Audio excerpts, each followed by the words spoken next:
तो welcome students, आप सभी का अपने चैनल यस किया स्टडी के बाद फिर से स्वागत है मेरे प्यारे। देखिए, इसमें हम आपको उन्हीं प्रश्नों को बता रहे हैं जो आपके 2022 एग्जाम बोर्ड के लिए बहुत ही इंपॉर्टेंट है। तो मेरे प्यारे स्टूडेंट्स, आप सभी लोग जुड़ जाइए और अच्छी तरीके से लास्ट तक बने रहें, क्योंकि लास्ट में आपको ग्रामर के उन सभी महत्वपूर्ण प्रश्नों को बताएंगे जो आपके एग्जाम में आए हुए प्रश्न हैं। ठीक है, चलिए, ये प्रश्न आपके एग्जाम के लिए बहुत ही इंपॉर्टेंट और बहुत ही महत्वपूर्ण है। ठीक है, चलिए, प्रोज और सप्लीमेंट्री से जितने भी प्रश्न बनेंगे सारे प्रश्नों को इसमें आपको लिया जाएगा और बहुत ही इंपॉर्टेंट कक्षा 12 मोस्ट इंपॉर्टेंट क्वेश्चंस की बात करेंगे। तो आपको लिए बहुत ही इंपॉर्टेंट है ये। ठीक है, मोस्ट इंपॉर्टेंट क्वेश्चंस की बात करेंगे। मोस्ट इंपॉर्टेंट क्वेश्चन का मतलब क्या होता है कि आपके लिए बेहद ही इंपॉर्टेंट है। ठीक है, चलिए, अब मोस्ट इंपॉर्टेंट क्वेश्चन की बात करते हैं। और देखिए, उससे पहले आप लोग ये जान लीजिए कि आपकी जो सोशल साइट्स हैं, जैसे कि SKM स्टडी हो गया और SKM टेलीग्राम चैनल हो गया, SKM स्टडी क्लासेस.com वेबसाइट हो गई, और हमारी जो जितनी भी हमारी सारी लिंक डिस्क्रिप्शन में आपको दे दी गई हैं, वहां से जा करके आप लोग क्या करना है, सारी लिंक को डाउनलोड कर लेना है। ठीक है, चलिए, मोस्ट इंपॉर्टेंट क्वेश्चन की बात करेंगे। इज साहब happy working at the T stall, यानी कि SKM में आप सभी का स्वागत है। यहाँ पे देखिए, बहुत ही इंपॉर्टेंट चीजें आपको यहाँ बताएंगे। ठीक है, देखिए, मोस्ट इंपॉर्टेंट क्वेश्चंस का मतलब ये होता है कि जो आपके एग्जाम में बहुत ही ज्यादा पूछे जा रहे हैं। ठीक है, इज साहब happy working at the tea stall explain, यानी आपको क्या एक्सप्लेन करना है कि जो डॉक्टर साहब हैं वो टी स्टॉल पर काम करने के लिए खुश हैं। क्या खुश हैं, एक्सप्लेन करना है आपको। इसमें क्वेश्चन पूछने का कर रहा है कि जो डॉक्टर साहब हैं वो टी स्टॉल पर काम करके खुश हैं या नहीं। ठीक, जो साहब है वो टी स्टाइल पर काम करके खुश है कि नहीं। चलिए, अगला आपको बताते हैं, इसका आंसर थोड़ा आपको समझाने का प्रयास करेंगे। अब देखिए, अब इसका थोड़ा एक्सप्लेन करते हैं आपको। Saheb does not seem to be happy, जो साहब हैं वो खुश प्रतीत नहीं हो रहा है। बहुत अच्छी तरीके आप समझेंगे, इसको समझें कैसे। साहब डज नॉट सीम, अगर आप इसको समझ ही लेंगे मेरे प्यारे स्टूडेंट्स, अगर हिंदी इसकी जान लेंगे तो आपको एग्जाम में लिखने में बहुत ही आसानी हो जाएगी। ट्रांसलेशन कर सकते हैं आप लोग। ठीक है, तो आपको समझना है, यहाँ पे रुके रहना है और अच्छी तरीके से अपनी पढ़ाई कंटिन्यू करते रहना है। देखिए मेरे पेरेंट्स, बहुत ही इंपॉर्टेंट वीडियो है, अगर आप छोड़कर बीच में चले जाएंगे तो आपको समझ में ही नहीं आएगा। ठीक है, इसीलिए हम आपको कहते हैं कि आपको लास्ट तक बने रहना है। ठीक है, अब देखिए, Saheb does not seem to be happy working at tea stall, यानी जो साहब हैं खुश नहीं नजर आ रहे हैं, यानी हैप्पी नहीं है, प्रसन्न नहीं है वो टी स्टॉल पर काम करके। ठीक है, चलिए, now he feels bound and burdened, वो इस समय क्या फील कर रहे हैं, अपने आप को बंधा हुआ और बोझ रहित महसूस कर रहे हैं। ठीक है, Saheb is no longer his own master, जो साहब हैं अपने मास्टर से बड़े नहीं है, यानी कि अपने आप के मालिक एक तरीके से नहीं है। ठीक है, चलिए आगे आपको बताते हैं। अगला प्रश्न देखिए, what makes the city of Firozabad famous, Firozabad शहर किस बात के लिए प्रसिद्ध है। हमने आपको बहुत सारी वीडियो बताई है जिसमें इन प्रश्नों को लिया है, इन प्रश्नों को इतना बार पढ़ा दिया है हमने आपको कि आपको अब तक में याद ही होना चाहिए। ठीक है, what makes the city at Firozabad famous, Firozabad city को कौन सी चीज फेमस बनाती है। ठीक है, फिरोजाबाद शहर किस बात के लिए प्रसिद्ध है। चलिए, Firozabad is famous for glass blowing industry, जो फिरोजाबाद शहर है मेरे प्यारे स्टूडेंट्स वो क्या है, ग्लास ब्लोइंग इंडस्ट्री। इसका मतलब क्या होता है कि वहां पर क्या होता है, ग्लास को पिघला करके उससे जो उपकरण है बनाए जाते हैं। ठीक है, every other family here is engaged in making bangles, यानी यहाँ की प्रत्येक जो परिवार है, प्रत्येक जो फैमिली है इस बिजनेस में इन्वॉल्व है, यानी चूड़ी बनाने के बिजनेस में इन्वॉल्व है।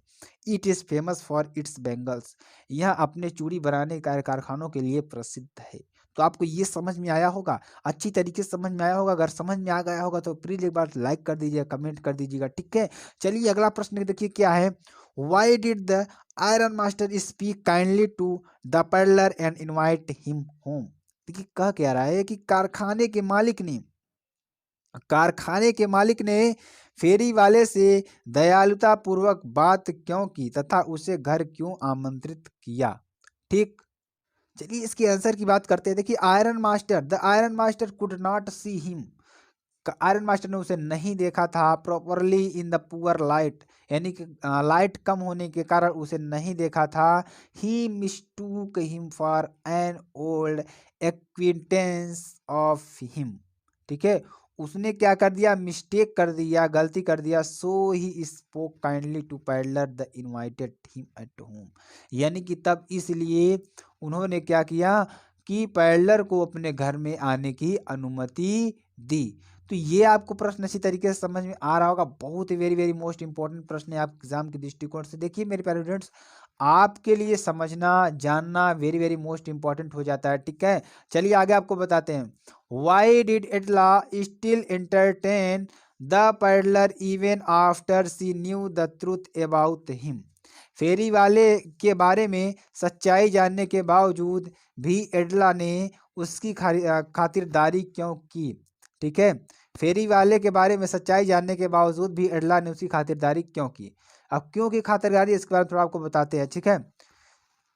देखिए जो फेरी वाला था उसकी सच्चाई जानने के बाद फिर भी एडला ने क्या किया, उसकी बावजूद भी उसकी खातिरदारी क्यों की, ठीक है। चलिए आपको बताते हैं। She wanted to feed a poor, वह चाहती थी feed a poor hungry man on Christmas and make him full home like, ठीक है। वो क्या करी, वह चाहती थी कि वह उसे वह यानी कि वह चाहती थी वो यानी कि जो देखिए सच्चाई क्या थी उसकी, कि देखिए वहां पर वो दिख रहा था, हैंग्री था, भूखा व्यक्ति था, क्रिसमस था उस समय, क्या था, क्रिसमस था, ठीक है। Make him full home like, और वह क्या करना था कि घर को सुंदर बनाना था। She wanted to have him enjoy a day of place peace with them, ठीक है। वो चाहती थी कि उस समय वहां पर जितने भी लोग हैं उन सब की खातिरदारी करे और वहां पे एंजॉय करे, इसलिए क्या किया कि उसकी खातिरदारी की, ठीक है। चलिए, what was the attitude of average Indian in smaller localities towards advocates of home rule, ठीक है। स्वराज्य के समर्थकों के प्रति छोटी बस्तियों के भारतीयों का क्या दृष्टिकोण था, ठीक है। स्वराज्य के प्रति, स्वराज्य को समर्थक थे, उनके प्रति छोटी बस्तियों के भारतीयों का क्या दृष्टिकोण था, ठीक है।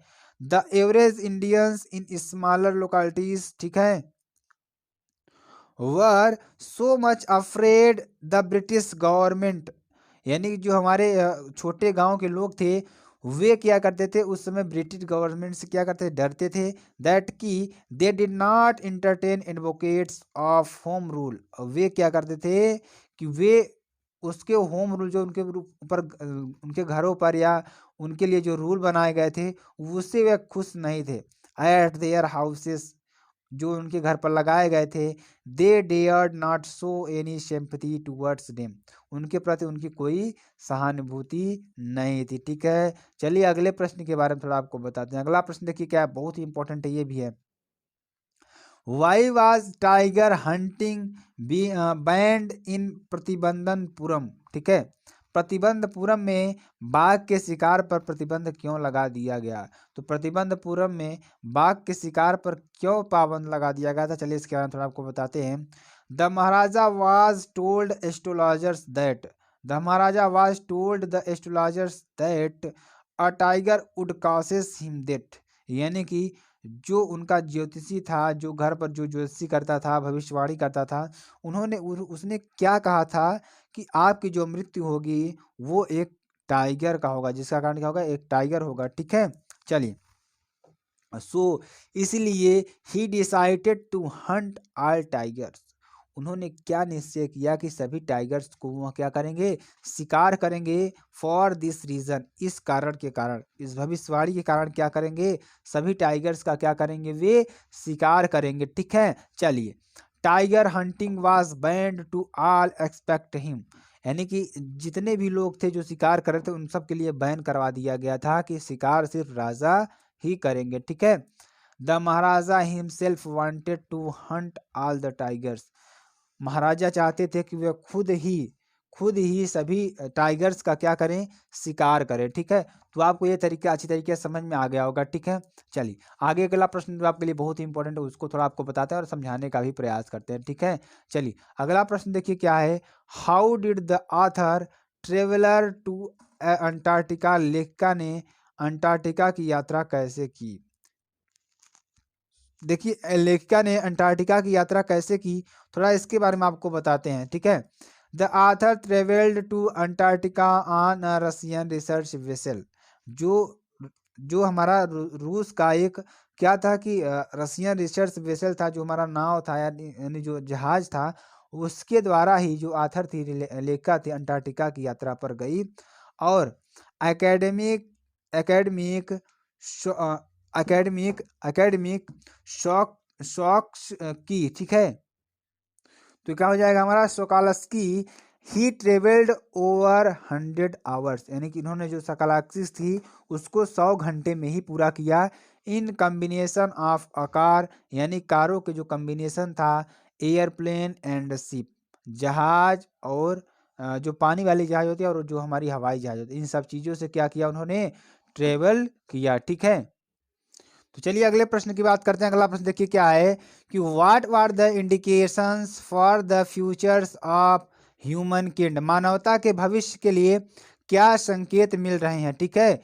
तो glaciers are melting and ice caps, यानी कि जो ग्लेशियर्स है हमारे क्या हैं, पिघल रहे हैं, ठीक है। ग्लेशियर्स आर मेल्टिंग, जो ग्लेशियर्स हैं पिघल रहे हैं। Ice caps are failing falling, ठीक है, जो हमारी बर्फ है वो पिघल रही है। There is a danger of global warming, जो हमारी ग्लोबल वार्मिंग है उसके लिए हम बहुत ही ज़्यादा खतरनाक है। इफ़ दैट, यदि happens mankind will be wiped out from the global scenario, ठीक है। अगर यह घटना होती है तो मनुष्य क्या होता है, मनुष्य का नामो निशान मिट सकता है। चलिए आगे आपको बताते हैं अगले प्रश्न को।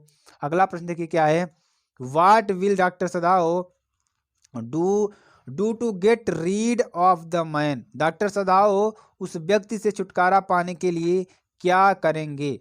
डॉक्टर सदाओ थे उस व्यक्ति से छुटकारा पाने के लिए क्या करेंगे। देखिए, doctor Sadao will provide him a boat with enough food and clothes in it, यानी जो डॉक्टर सदाओ थे वो प्रोवाइड करेंगे हिम बोट, अपनी boat, enough food and clothes, अपने जो पर्याप्त कपड़े को प्रोवाइड करेंगे। He will help him to reach a nearby island, यानी कि जहाँ पर वे पहुँच सकेंगे। फ्रॉम देयर, जहाँ से he will be able to take a colonel fishing about the escape to freedom. Thus doctor Sadao will get rid of the man, ठीक है। यानी कि 10 इस प्रकार doctor Sadao will get rid of the man, man को क्या करेंगे, सहायता प्रदान करेंगे, ठीक है। चलिए आगे आपको बताते हैं अगला जो है हमारा। अगला प्रश्न देखिए क्या है कि there is nothing good made the doesn't interest me, how do we words reflect mister Lamb's philosophy of life, ईश्वर का बनाया ऐसा कुछ भी नहीं है जिसमें मेरी रुचि न हो, जीवन की दार्शनिकता के प्रति ये शब्द श्री लैम्ब की क्या दृष्टि दर्शाते हैं, ठीक है। चलिए आगे आपको बताते हैं। आगे आपको ग्रामर का भी बहुत सारी अच्छी अच्छी चीज़ें बताएंगे हम आपको, ठीक है। He has a positive attitude, उनका क्या है, पॉजिटिव एटीट्यूड है। Towards life both the nature and will as human life attract him the same way. His interest in the things keep him busy and away from negative feelings, ठीक है। कह रहे हैं कि ही हैज पॉजिटिव जो उनका सकारात्मक विचार था या गुण था, टूवर्ड्स लाइफ, लाइफ के प्रति, both the nature and will as a human life, दोनों था, जैसे कि प्रकृति और मनुष्य के द्वारा लोग उन्हें क्या करते थे, अट्रैक्ट थे। द सेम, इसी के लिए his interest in the things keep, उनकी जो सोच थी उस पर लोग क्या करते थे, क्या करते थे कि उसको रखते थे him busy and away from negative feelings, यानी कि इस तरीके से वह क्या करते थे, निगेटिव फीलिंग्स से दूर रहते थे, ठीक है। चलिए अब आपको बताते हैं ट्रांसफॉर्मेशन ऑफ सेंटेंस। कुछ सेंटेंस का हम ट्रांसफॉर्मेशन करेंगे। ट्रांसफॉर्मेशन मतलब क्या होता है, रूपांतरण, ठीक है। चलिए हमारा सेंटेंस क्या है, what are you doing, what are you doing, इसको पॉजिटिव बनाना है, ठीक है। तो पॉजिटिव देखिए कैसे बनाएंगे, what is being done by you, positive passive voice इसको बनाना है, ठीक है। तो पैसिव वॉइस कैसे बनाएंगे, what is being done by you, ठीक है। चलिए अगला जो हमारा क्या है, डिस्पाइट हिज इलनेस, यानी ठीक है वह अपनी बीमारी के कारण ही इज चीयरफुल, इसको सिंपल सेंटेंस बनाना है, ठीक है। ही इज इल, वह बीमार है, एट फिर भी ही इज चीयरफुल, वह खुश है, प्रसन्न है, ठीक है। वह बीमार है फिर भी क्या है, प्रसन्न है। चलिए अगले आप प्रश्न को बताते हैं।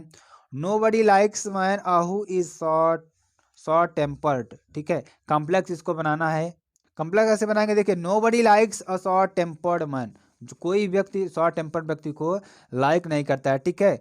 अब देखिए सिंटेक्स करेक्शन ऑफ सेंटेंस की बात करेंगे तो देखिए why you were absent last Monday, ठीक है। वाई वर यू absent, अब देखिए इसको करेक्शन करना है, हमें सिंटेक्स करना है, यानी कि एरर को पहचानना है, ठीक है। Why you were absent last Monday, ठीक है। तो why were you absent, why were you absent last Monday, ठीक है। absent लास्ट मंडे, ठीक है। वर आपका पहले आ जाएगा, यू बाद में आएगा, ठीक है। चलिए आगे आपको बताते हैं अगला सेंटेंस क्या है हमारा। हीज हियर्स आर करली, ठीक है। आपके जो बाल है मुड़े हुए हैं, तो हीज हेयर इज करली, ठीक है। हीज हेयर इज करली, ठीक है। चलिए आगे आपको बताते हैं। He is fond to read novels, ठीक है। चलिए he is fond of reading novels, इसको इस तरीके से बनाएंगे। I am short in Monday, अब देखिए इसको इसमें क्या गलत है, तो I am short of Monday, ठीक है। चलिए अब कुछ इडियम्स एंड फ्रेजेस की बात कर लेते हैं जो आपके लिए बेहद ही इंपॉर्टेंट है। तो देखिए यहाँ से भी आपको 4 नंबर मिलने वाले हैं। कॉल अ स्पेड यानी कि टू स्पीक प्लानली, यानी साफ साफ कहना, ठीक है। देखिए अ करेजियस पर्सन, जो साहसी लोग होते हैं, ऑलवेज कॉल्स अ स्पेड यानी कि जो साफ साफ कहते हैं, ठीक है। ब्रेड एंड बटलर, देखिए बटर यहाँ पे क्या है कि लाइवलीहुड यानी जीविका। It is the questions of my bread and butter, ठीक है। चलिए by and large on the whole, सब मिलाकर, ठीक है। देखिए by and large it does not rain much here, ठीक है। ये भी आपके लिए बहुत ही इंपॉर्टेंट है। तो मेरे प्यारे स्टूडेंट्स, आपको जितने भी इंपॉर्टेंट टॉपिक्स थे यहाँ पे हमने सभी को डिस्कस किया है। तो ये प्रश्न आपके लिए बेहद इंपॉर्टेंट हो सकते हैं एग्जाम के दृष्टिकोण से। तो स्टूडेंट्स आपको वीडियो कैसी लगी कमेंट सेक्शन में जरूर बता सकते हैं। फिर मिलते हैं नेक्स्ट वीडियो में नए टॉपिक के साथ, तब तक के लिए जय हिंद जय भारत।